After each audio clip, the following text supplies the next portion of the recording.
să-ți grăsuiește celul ce păcătuiește. El vrea să-l dea iertare și eliberare.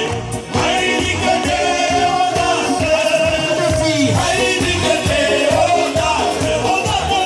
Poate e ultima dată când Domnul îți vorbește și te sfătuiește. Hai, ridică-te odată! Hai, ridică-te odată! Odată! Poate e ultima dată când Domnul îți vorbește și te sfătuiește. Hai, ridică-te odată!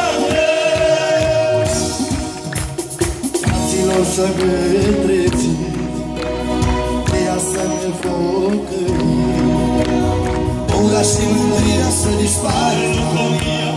Hai, ridică-te odată! Fraților, să ne trezim, de ea să ne pocăim, ura și mândria să dispară lumea. Hai, ridică-te odată! Hai, ridică-te odată! Odată! Poate e ultima dată când Domnul îți vorbește și te sfătuiește. Hai, ridică-te odată! Hai, ridică-te odată! Odată! Poate e ultima dată când Domnul îți vorbește și te sfătuiește. Hai, ridică-te odată! Hai, ridică-te odată! Odată!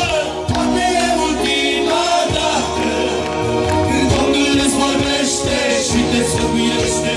Hai, ridică-te odată! Hai, ridică-te odată! Odată! Poate e ultima dată când Domnul îți vorbește și te sfătuiește. Hai, ridică-te odată! Adele-le sparta, pentru partea